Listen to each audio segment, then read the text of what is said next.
kind of just had a couple things on my mind. I was like, bitch, you got a YouTube channel now, talk about it. So,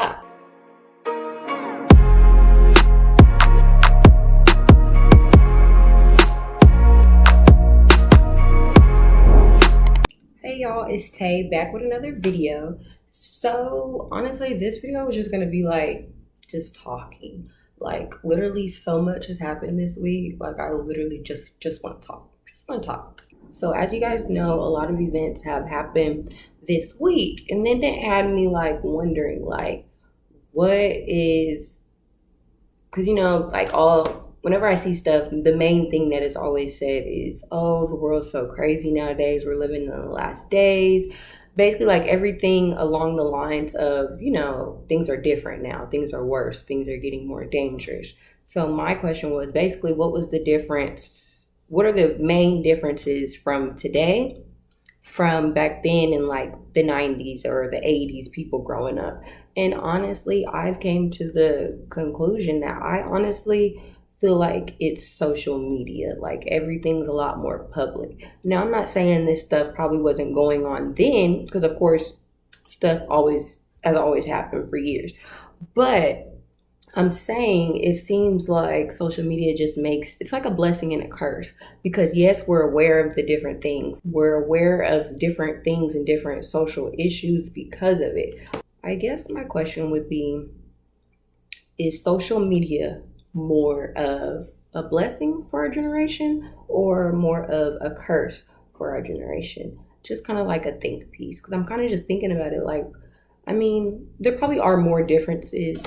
We could probably go into more depth about that. But for the main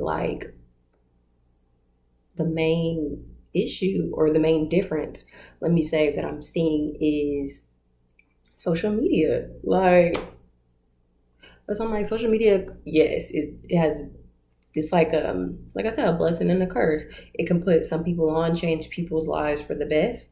And then you have the opposite side where there's a downside to it and it could change people's life for the worse. And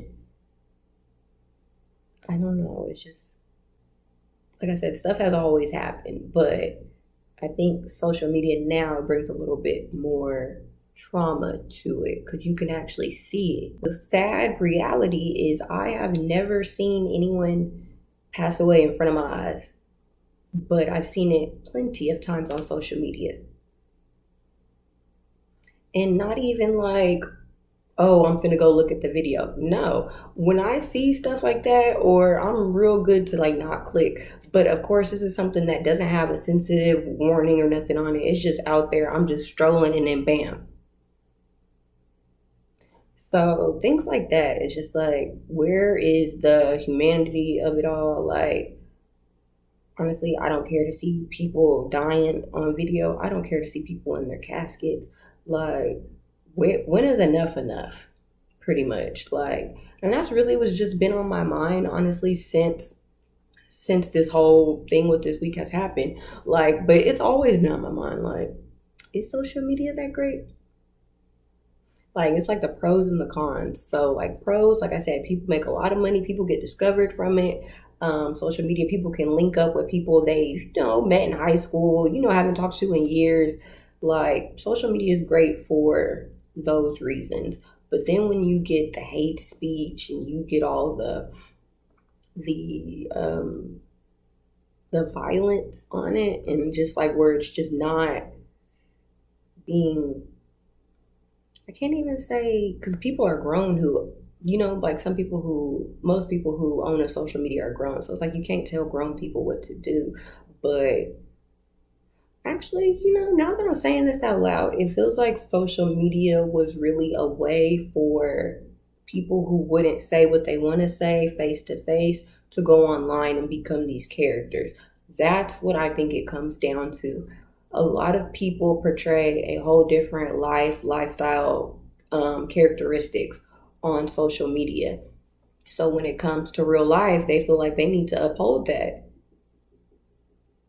And that's where we get the trickling effect, I feel like. But yeah, I'm kind of just rambling at this point. I kind of just wanted to put my thoughts into a video because maybe maybe I'm going somewhere with this.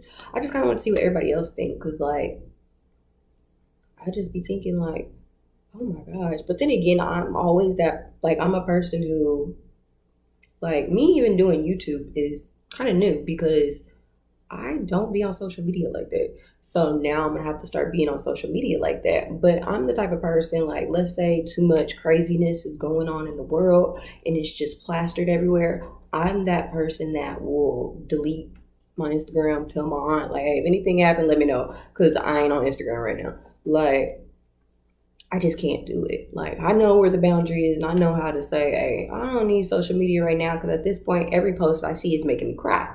Like, so like, I'm really cautious about my social media influence in my life. But not everybody can do that. And like I said, some people do make money on Instagram and stuff, different things. So they can't just uninstall an app or do this. They have to stay active. So sometimes they might see stuff.